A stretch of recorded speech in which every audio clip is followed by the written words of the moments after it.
welcome back to the Earth Science Regents review videos. Today we're going to be talking about something that does pop up on the test quite a bit, and that's the topic of Redshift. Okay, so first what I want to do is let's take a look at this video of a fire truck passing an observer filming. I want you to make note of what change in the sound you hear as the fire truck passes the observer.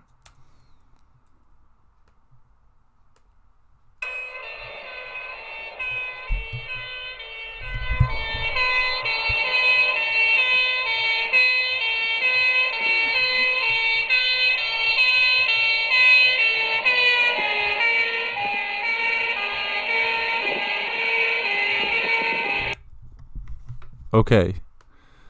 What did you notice about the sound of the fire truck?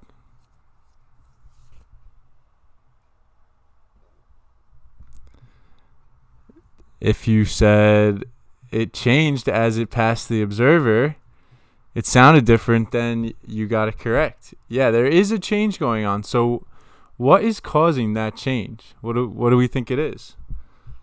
Well, if you didn't know this, sound is a wave.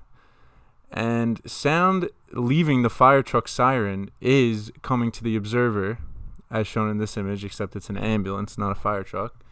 And the sound coming towards the observer, the sound wave is actually getting squished while the ambulance, in this case, is moving toward the observer. On the other side, as the ambulance is moving away from the observer, we see that the sound wave up here next to the person's ear is actually getting stretched. So this change in frequency due to the motion of the ambulance, whether it's coming towards you or away from you, is what changes the pitch of the siren. So you could think of it like this. As a source is moving towards you, the wave that it emits is getting squished. As it's moving away from you, the wave is getting stretched. Well, what does this have to do with something called redshift and our galaxy and galaxies in our universe?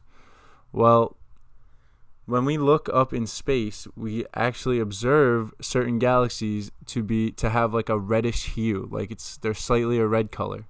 And this led scientists to wonder why galaxies were slightly red. It was like a phenomena that they were trying to figure out. And it brought scientists back to the Doppler effect, which they had initially known from the way that it causes sounds to change, but they actually think that the movement of the galaxy is causing the light to change colors.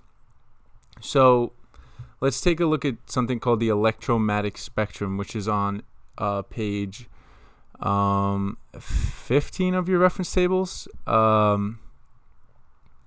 So we see the different wavelengths of different types of waves.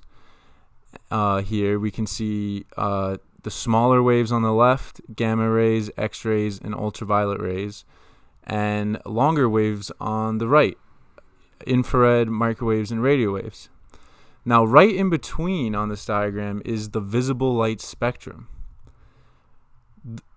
The visible light spectrum is only the small little portion of the diagram in here, but it's actually divided up into 6 different colors: violet, blue, green, yellow, orange, and red. If you take a look at it, you notice that violet and blue are on the left towards the short wavelengths, the decreasing wavelengths. Orange and red are on the right side, on the side of increasing wavelengths, right?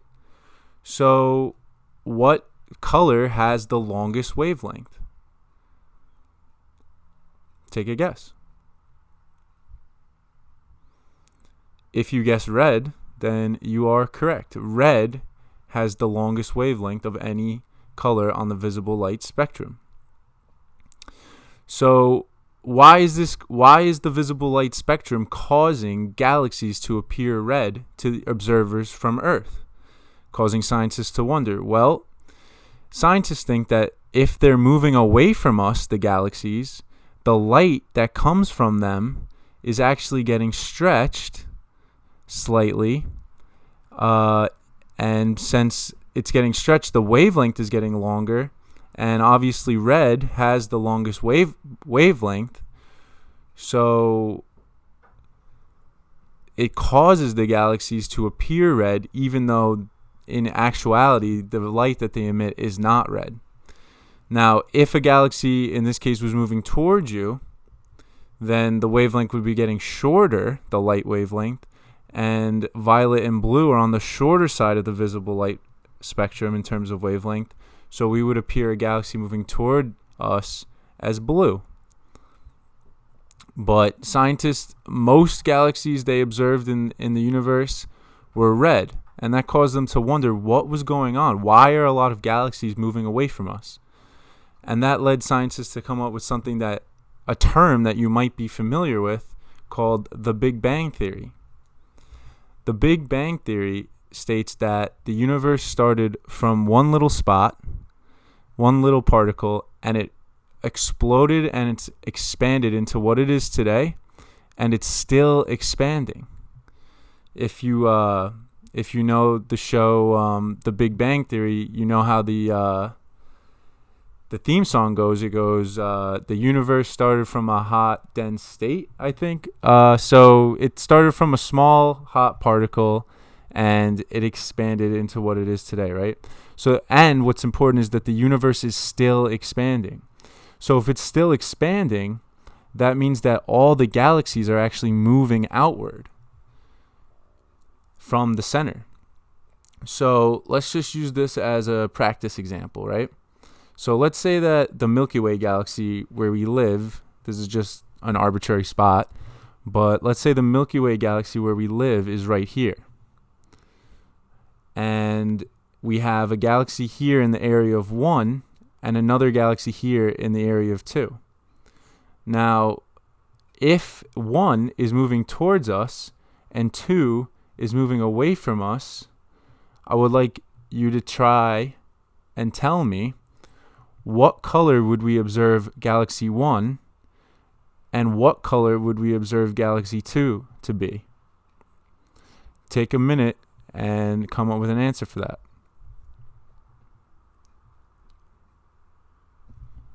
If you guessed 1 would appear blue because 1 is moving towards us and thus making the wavelength shorter, you guessed correct. If you answered that 2 would appear red because it's moving away from us and thus making the wavelength longer, you would also be correct. So galaxies that are moving towards us appear blue, the wavelength's getting shorter. Galaxies that are moving away from us, the wavelength's getting longer, they appear red. It's called redshift. So when scientists look up at galaxies at night with telescopes and they see them to have a reddish hue, this is evidence that the universe exploded from a small particle and it's expanding into what it is today, and it's still expanding. Namely, that's a theory that we call the Big Bang Theory. And redshift is a major piece of evidence for that theory. All right. So use the information presented in this video to answer the questions on the assessment sheet. And I'll see you on the next video.